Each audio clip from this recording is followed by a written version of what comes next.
കോഴിക്കോട് കാരന്തൂർ ഹരഹര മഹാദേവ ക്ഷേത്രത്തിൽ ഭക്തിയും വിശ്വാസവും ഒരുമിച്ച് ചേർന്നൊരു അപൂർവ കാഴ്ചയാണ് ഭക്തരെ വരവേൽക്കുന്നത്.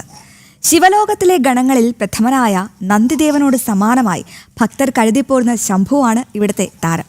ക്ഷേത്രമുറ്റത്ത് ജീവിക്കുന്നൊരു നന്ദി സാന്നിധ്യമായി ശംഭു ഇവിടെയുണ്ട്. 12 വർഷങ്ങൾക്ക് മുൻപാണ് ശംഭു ക്ഷേത്രത്തിലെത്തിയത്. അന്നു മുതൽ ക്ഷേത്രത്തിന്റെയും ഭക്തരുടെയും പ്രിയപ്പെട്ടവനാണ്.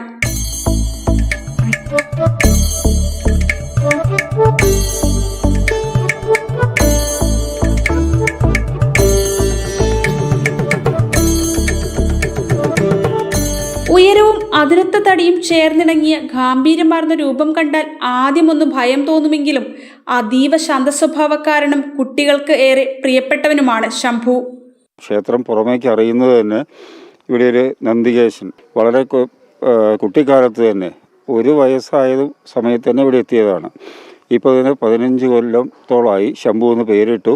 ഇന്ന് എല്ലാ ഭക്തജനങ്ങളുടെയും ഹൃദയത്തെ ആവേശിക്കുന്ന രീതിയിലുള്ളതായ ഒരു രീതിയിൽ അതിവിടെ നിലനിൽക്കുകയാണ്. വരുന്നവരും കുട്ടികളും വലിയവരും പ്രായമായവരൊക്കെ ഓരോ സാധനങ്ങൾ കൊണ്ടുവന്ന് അതിനെ വയറ് നിറയ്ക്കാൻ കൊടുക്കുകയും അതിൻ്റെ പ്രവർത്തനങ്ങളും ചലനങ്ങളും ഒക്കെ കണ്ട് സന്തോഷിക്കുകയും ചെയ്ത് മടങ്ങിപ്പോകുന്ന ഒരു അവസ്ഥയാണ് ഇപ്പം ക്ഷേത്രത്തിലുള്ളത്.